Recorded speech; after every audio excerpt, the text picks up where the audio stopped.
Hi there, this is Ranjit from tech2buzz.com, and in this video we're going to do the full review for this Micromax Canvas HD. And this is the latest super phone from Micromax, and it sports some impressive specs. Coming to the processor, the Canvas HD sports a 1.2 Ghz Quad Core processor based on the Cortex A7, and it also has a dedicated GPU, that's the PowerVR SGX 544. Also, another good thing about this phone is most of these budget-oriented phones come with just 512 MB of RAM, but the Canvas HD, which is also known as the A116, comes with 1 GB of RAM. Hence, everything is butterly smooth on the phone, and during my testing, I did not face any lag issues or anything like that. Overall, the experience with the phone was very fluid. Also, let's look at the Android version that comes with the phone, and also Micromax did a good thing, and out of the box it comes with the Android version, that is Jellybean. Specifically, it comes with the Android version 4.1.2. Coming to the storage, here I have a little bit of a problem with this phone. As Micromax, though everything they have spec'd up, they did not increase the internal storage. It's divided into two parts: phone storage, that's 1 GB, and the internal SD card, that is 1.7 GB. You can add a micro SD card up to 32 GB, and I added a 8 GB micro SD card, as you can see. But the problem is that very heavy apps like games, etc., if they are more than 1.8 GB or something, will simply not run on this. I'll talk about it a bit later. Again, coming to the screen, Micromax did a fabulous job, I have to say, and this screen is a HD screen, that's a 720p HD screen, and if you look at the viewing angles also, it's very good. And also it comes with auto sensor, so you don't have to constantly adjust the brightness, just keep it to auto settings. As you can see here, brightness, we have automatic brightness sensor, and that does a great job. And I have to again say, the screen quality that Micromax has put on this Canvas HD is very good. No issues regarding the same. Now, coming to the apps also, I had tested it with a lot of apps, and some users asked me to test with Flipboard also, and I did not get any crashes or anything like that. Yes, I did get some crashes with the camera app, and I had to restart the phone once or twice, but it was not every time. In my 4 to 5 days of testing, the phone crashed on me about 2 times, as I said, but it is not like always. So I would say the phone is stable enough, but you might encounter 1 or 2 crashes. And now let's look at the free RAM that's available on the phone, and let's fire up this Android system info. And as you can see, the free RAM available is 607, and that's very good, I have to say. And as I said earlier in my testing, I did not face any lag issues or anything like that. So for even multitasking, this phone is really good. Now, as we are connected to a Wi-Fi network, let's just quickly fire up this web browser, and let's quickly go to our site, that's tech2buzz.com. And as you notice, it loads the site fairly quickly, and I have to say I have no problems regarding the browsing. It's really smooth and no issues. It does a great job. Also, it can play back videos that are embedded within the web page. This is a YouTube video that's embedded in this web page, and let's change the orientation, and if you notice how quick it was, and let's play back this video. Hi there, this is Ranjit from tech2buzz.com, and in this video we're going to do the unboxing for this Xperia Z and have a first look at the same. So as you can see, that also works fine. So in terms of web browsing, I have no issues with the phone. You will have a very good experience with web browsing.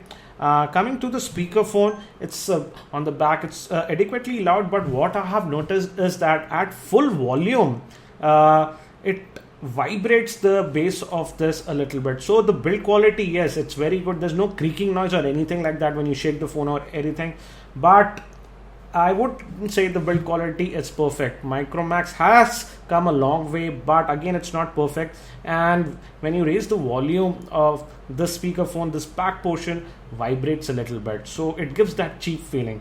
But overall, the build quality, I would say, is decent. And also, coming to the media playback, I had no issues with the phone, and it could play back media up to 1080p without any issues. For example, let's open up the gallery app. I have a few videos, and again, it could play back 720. This is a 720p video. If you see, let's play it back.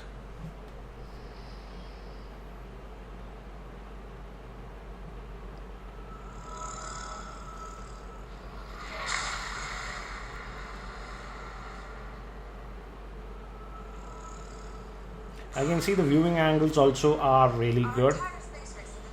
So it plays back the 720p content without any issues, and I was surprised to see that even it could play back this 1080p video. This is a high bitrate 1080p video.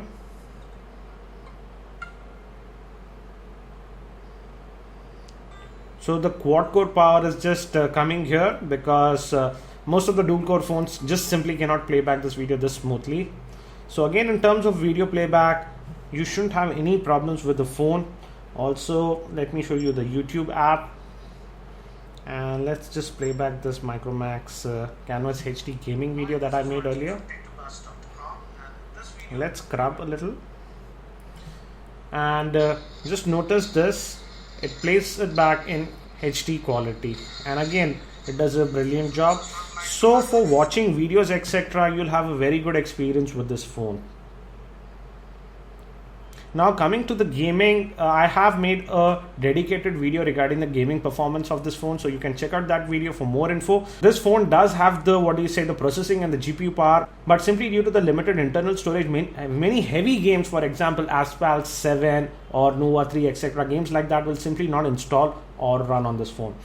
Now coming to the benchmarks, here also I got some very decent results, and as you can see in the Nina mark, we got a very good score of 40.7, which is kind of not the best I would say, but it's excellent score for a budget oriented Android phone.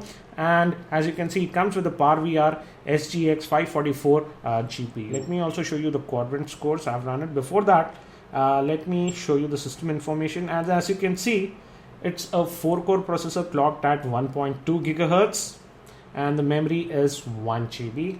Now coming to the sensors, here I have a problem. Micromax skimped on it and it just provided very limited sensors. It doesn't have a gravity sensor or a magnetic compass. So applications like compass simply do not work on this phone. I also tried the Google navigation on this and I did not have any luck. It was simply not navigating properly. I have made a video, you can check out that for more info. As you can see, we got a score of 3752, which I would say for a quad core is not the best. For example, the S3 etc., which are quad core, they generally get a score of around 5500, but definitely it is much better than dual core Android phones that we have seen. And let me give you the breakup. The total is 3757. Out of that, the CPU got a score of 9316, memory is 2093, IO is 4724, 2D is 260, and 3D is 2394. So again, very decent scores. So these are the ANTTU benchmark scores. We got a score of 12,812, which is again a very decent score. Let me show you the detailed score. These are the detailed scores. You can just pause the screen to get an idea regarding the same. So again, in benchmarks also, we get a decent score. And another good thing about this phone is that when we stress other phones, for example, when you're doing heavy gaming on benchmark, generally this portion of the phone gets relatively warm or hot in other phones. But in this phone, it is just a little bit warm, and I would say it's excellent. Now let me also talk a little bit about the rear facing camera, which is an 8 megapixel shooter, and it also has a dedicated mic over here. And this is a dual LED flash. Actually it's just a single LED, but the way it's arranged, it looks like a dual LED. And let's open the camera app now. And the rear facing camera is 8 megapixel, as I said, and we do get this touch to focus functionality. I'll just switch off the flash. I'll just keep it to auto, and you can tap on it, and if you notice how quickly it took the shot. Let me just switch off the flash, and now let's take the shot. Again, it takes the snaps actually pretty quickly. If you see, let's look at the shots that we took. This was without the flash, and if you notice, it's a little bit blurry, but let's look the one that came with the flash. And if you notice, the details come out to be really good on this one. Actually, the kind of experience I had with the camera is kind of mixed. Outdoors, it does, I would say, a pretty good job considering the budget oriented price of this phone. But indoors, sometimes the pictures come out to be a little bit soft to my liking. I'll show you all these snaps so that you can get a better idea. And this is the mode. Actually, from here you can set the options, and the good thing is in video, if you keep the video quality to fine, it can shoot video in 1080p. I also tested the front facing camera with Skype, and the quality was decent enough. I wouldn't say excellent, but decent enough, and it worked fine. And also you notice this LED notification light over here. Whenever you get an email or a SMS, this glows, and when you put on the charger, it glows in red color. So that's also there. And the earpiece quality is also pretty decent. I did test it with a lot of voice calls, and all the parties said that the voice calls were very clear. So I have no issues regarding the same. This is the, what do you say, the messaging app. Standard, nothing else. And the good thing is the keyboard is very what do you say, wide, for example, and it's very easy to type on this one. Also it changes the orientation if you change it like this, so no problems regarding the keyboard.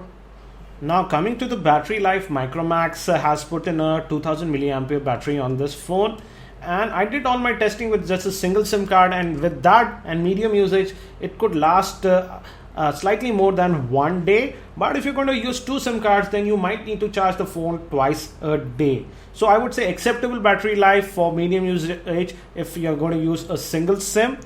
And so what do I feel about this Micromax Canvas HD, also known as the A116? First, the good things. Again, you get this gorgeous 5-inch screen, and the screen quality, I have to say, is really good, and everything looks really crisp on this phone. I have no problems with the screen, and also as it's a quad core processor, everything runs fluid on this phone. Also, you will hardly see any lag issues or anything like that. Coming to the cons that I have, Micromax skimped on the sensors, as I said, so apps like compass and GPS navigation will simply not work properly on this phone. Also, the rear speaker quality, as I said, at max volume it vibrates a little bit, so in the long term it could create a problem. Again, if you are a high-end gamer, due to the limited internal storage that we have, it might be a problem for some unless you root the phone. Apart from that, I would say it's a great Android phone overall from Micromax. The biggest con that I have is Micromax, and the reason for that is lately I have been getting a lot of customer feedback, and they are not impressed with the, what do you say, the service and after support by Micromax. Yeah, the phone works great, it works great, but if you have a problem with the phone, then you will just regret that you bought a Micromax phone. So that is one issue, and this phone sells in India for around 14,000 or so. For that 14,000 or so, the hardware that you're getting is, I would say, pretty good, but again, 14,000 is not a small amount, and I hope Micromax pays a lot more attention regarding their customer service, etc. It's not just that you just sell the phones, it's after sales and support also that counts. I hope you found this video review helpful. That's it for now. This is Ranjit from tech2buzz.com, and I hope to see you in my next video.